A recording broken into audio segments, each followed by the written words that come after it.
Teşekkür ediyorum. Sizlere teşekkür ediyorum kardeşim beni dinlediğiniz için. Şu an Ferset Mer'i hocamızı sözü veriyoruz. Hocam buyurun. Bismillahirrahmanirrahim. Hamd alemine Rabbine Allah'a mahsustur.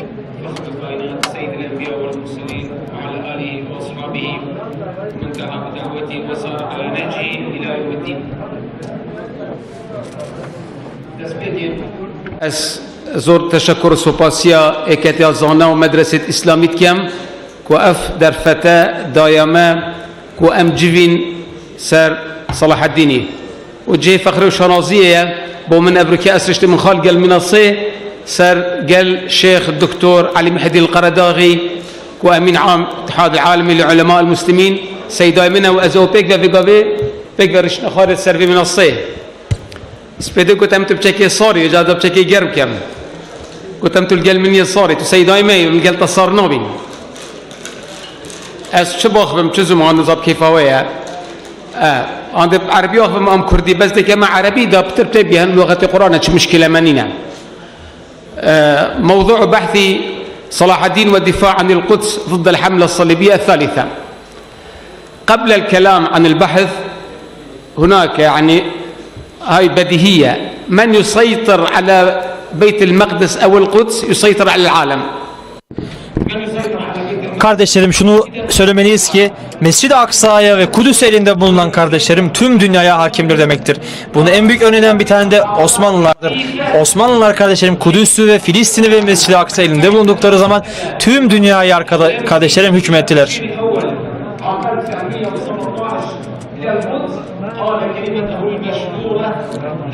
Meşhur Haçlı komutanı Kudüs'e girdiğinde Osmanlı'nın elinden çıktığını görünce demişti ki şu sözler sarf olmuştu. İşte şimdi Haçlı savaşları zaferine ulaştı.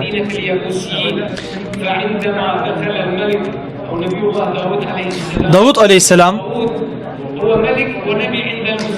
Müslümanlar için hem nebidir hem meliktir kardeşlerim, ama Yahudiler için sadece meliktir kardeşlerim.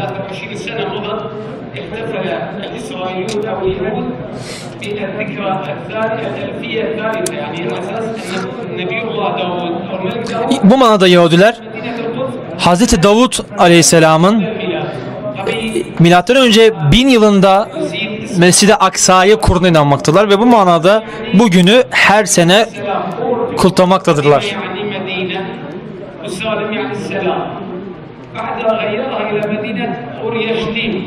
Tabi bu şehir önce Kudüs olarak nitelendirilmekteydi. Yahudiler bunu Darusselam olarak ele aldılar. Musa kelimesini Muşe ve İbranice'de kardeşlerim Darusselam'ı kendi dillerine göre tahavül etmişlerdir. Aynı şekilde Hristiyanların da Mescid-i Aksa'ya ve Kudüs'e vermiş oldukları kendi özel isimleri vardır. Hristiyanların Mescid-i Aksa'ya ve Kudüs'e vermiş oldukları isim Kıyame Kilisesi'dir. Tabi bunlar Hristiyanların kendi iddialarıdır. Şu an Kudüs'ten bazı örnekler vereceğim. Ömer bin Hattab Hazretleri Kudüs'e girdiği zaman o süreçte Kudüs İla olarak isimlendiriliyordu. Müslümanlar tabi Mescid-i Aksa'yı Beytül Makdis olarak isimlendirdiler. Fakat şu an günümüzde daha çok Kudüs'ü kullanmaktayız. İngilizce'de kardeşlerim Kudüs değil Darusselam olarak kullanılmaktadır. Şu an İngilizler Kudüs değil Darusselam olarak çevirmektedirler İngilizceye. Haçlılar Kudüs'ü işgal ettiklerinde ve orada yaklaşık 70 bin Müslüman ettiklerinde orada şehrin birçok ismini ve önemli şeylerini değiştirdiler. Mescid-i Aksa'yı davet mabedi olarak değiştirdiler. Hatta Hristiyanlar da kardeşleri Davut mabedi olarak isimlendirdiler. Ben bu Haçlı savaşlarının öncesine değineceğim. Papa II. Urban Fransa'nın güneyindeki Clermont kentinde Hristiyanları toparlayıp onları Haçlı seferine çıkmaya ikna etti. Papa II. Urban Haçlı savaşlarını başlatan kişiydi. Selahaddin Eyyubi Hıttin Savaşı'ndan sonra Mescid-i Aksa'yı özgürleştirdikten sonra bu 3. Urban gelmişti. Ve bu kişi öfkesinden ve kininden Mescid-i Aksa'nın fethinden dolayı kininden ve öfkesinden öldü.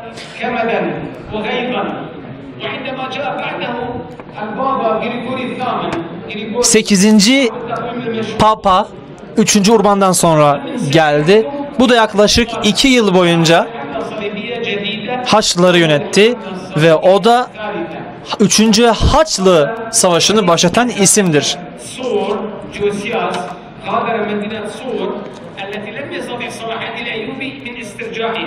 Selahaddin Eyyubi'nin fethetmediği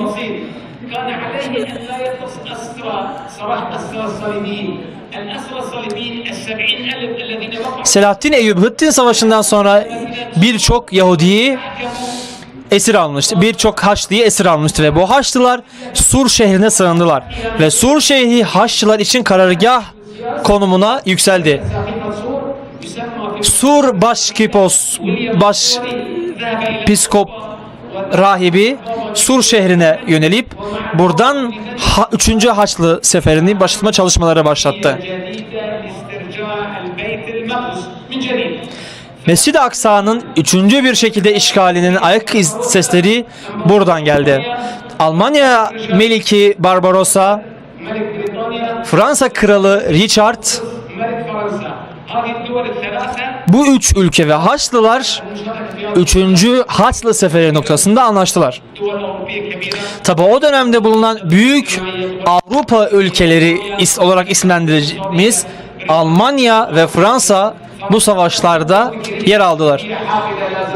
Bu ülkeler Müslümanları en çok kin tutan ülkelerdi. Melik Barbarossa yaklaşık 200.000 Alman askeriyle Konstantin'den İstanbul'dan Kudüs'e doğru yola çıktı. Konya'ya geldiğinde Selçuklu başkenti Konya'ya geldiklerinde Konya'yı işgal ettiler.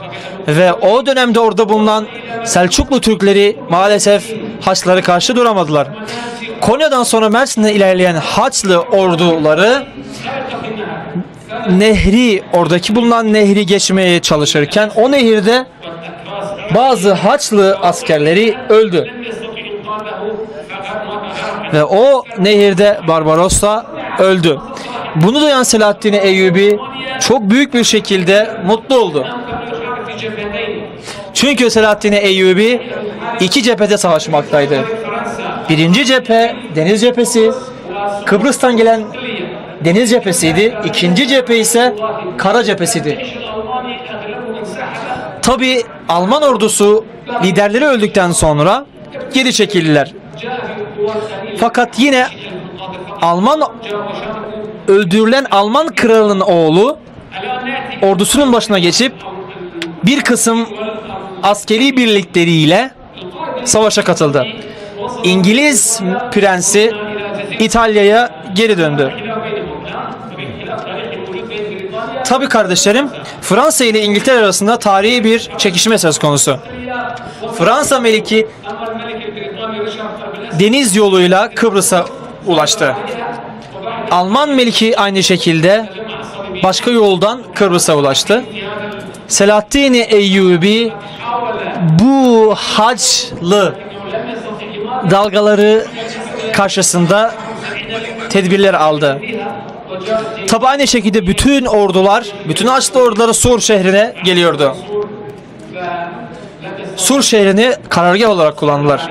Tabi bundan ötürü Selahaddin Eyyubi Sur şehrini fethedemedi. Ve bu Haçlı birlikleri 2 yıl boyunca Akka şehrini işgal ettiler. Ve Akka şehrine işgal eden Haçlılar oradaki Müslümanları çok feci bir şekilde katlettiler. Üstelik Selahaddin Eyyubi ile anlaşma yapmış olmalarına rağmen. Bunu öğrenen Selahaddin Eyyubi tabi çok üzüldü kardeşlerim. Beytül Makdis'in fethinden sonra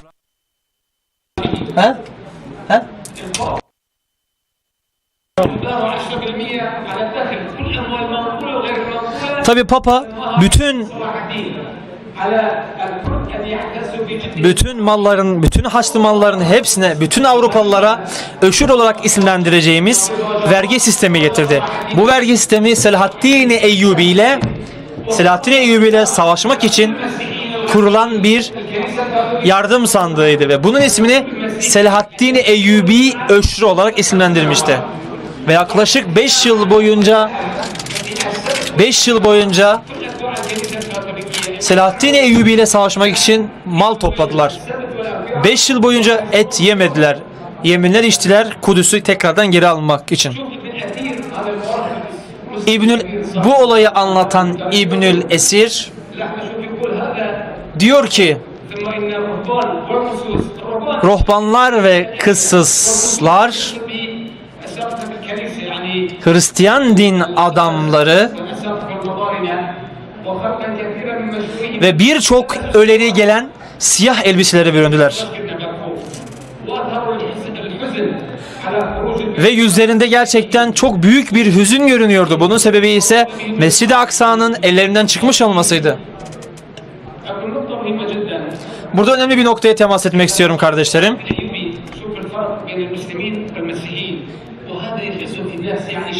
Selahaddin Eyyubi örneğinde Hristiyanlar ve Müslümanlar arasında bir fark söz konusu. Selahaddin Eyyubi Akka şehrini muhasaraya aldığı zaman Musul, Sincar ve Ceziri Selahaddin Eyyubi'ye oraları bırakıp Selahaddin Eyyubi'ye doğru yöneldi Haçlılar. Bütün bölgedeki Haçlı birlikleri birleşip Selahaddin'e karşı birleştiler. Fakat o dönemde Müslüman ülkeler ise Selahaddin'i tek başına bıraktılar. Ve şu an aynı şekilde kardeşlerim Afganistan'da maalesef Afgan kardeşlerimiz, oradaki kardeşlerimiz tek başlarına kalmış durumdalar. Müslümanlar oradaki kardeşlerine yardım etmemektedirler. Aksi durumda ise Avrupa ve İslam düşmanları kendilerine yönelik bir tehditte hemen bir araya gelip Müslümanlara karşı birlik olmaktadırlar. Avrupa Birliği, Protestan ve Katolik farklılıklarına rağmen Müslümanlarla olan meselelerde bir araya gelip ortak tutum sergilemektedirler. Ve onların arasındaki bu ihtilaf çok derin olmasına rağmen, çok derin itikadi farklılık olmasına rağmen kendi ortak paydalarında bir araya gelip Müslümanlara karşı bir duruş sergiliyorlar.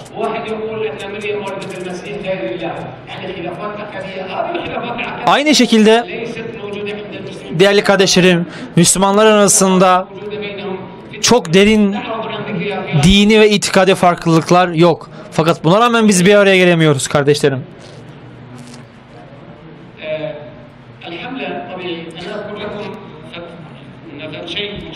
Tabii ben bu haç seferlerinden birkaç noktaya temas etmek istiyorum.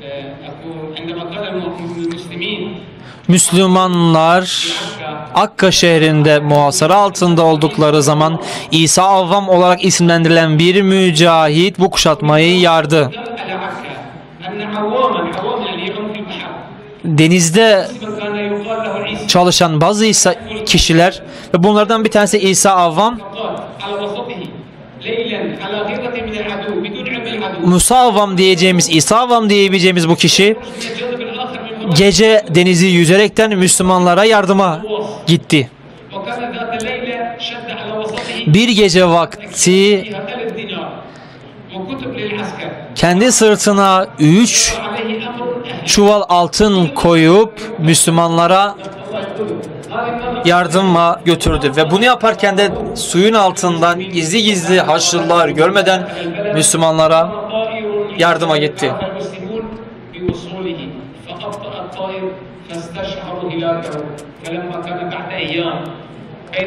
Fakat günler sonra Akka şehrinin deniz tarafında olan kimseler baktılar ki İsa Avvam suyun üzerine çıkmış ve şehit olmuş. Fakat kardeşlerim onu bulduklarında mücahitlere gönderilmek üzere sırtına bağlamış olduğu altın çuvallarını aldılar. Ve orada kardeşlerim hayatı pahasına bu mücahit Müslümanlara yardım ulaştırdı. Tabi değerli kardeşlerim, burada mesela 3. Haçlı Savaşı Selahaddin Eyyubi eliyle başarısızlığa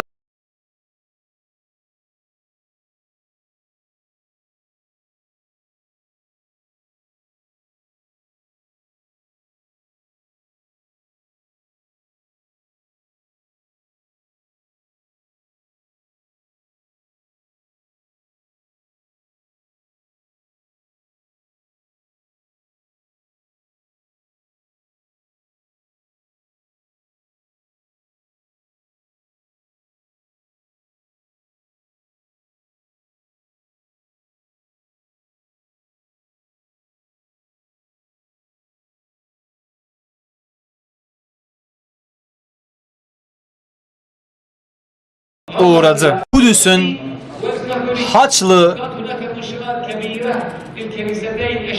eserlerinden arındırılması için çalışmalar başlatıldı.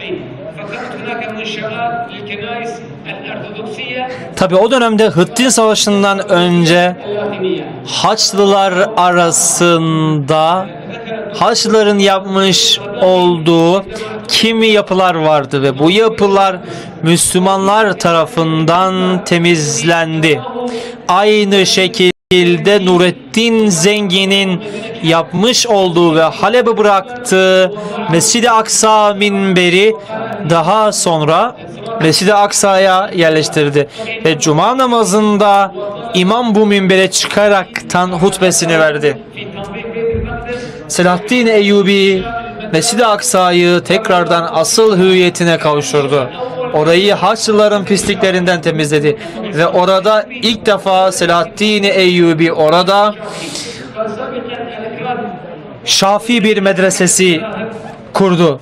Ve Şafilerin şu an Kahir ekseriyetinin Şafii olmasının en büyük etkenlerinden bir tanesi de Selahaddin Eyyubi'ydi. Daha önce Şafiler Hanefi, Maliki, Kürtler Hanefi, Maliki ve Şafii'ydi. Selahaddin Eyyubi'den sonra Kürtlerin Kahir ekseriyeti hemen hemen hepsi Şafii oldu.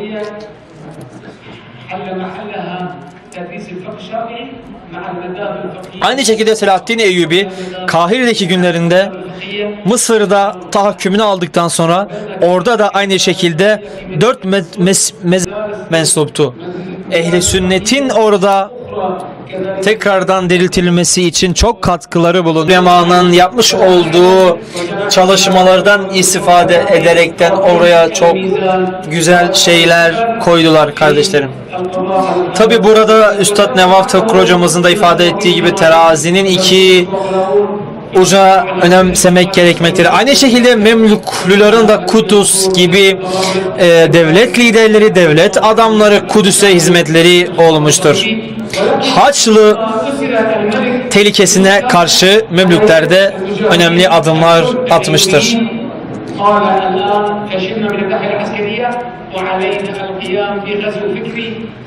Ve kardeşlerim, o dönemde kardeşlerim, Eyyubiler değerli hocalarımızdan yapmış oldukları konuşmalardan veya konuyla alakalı değerli alabiliriz.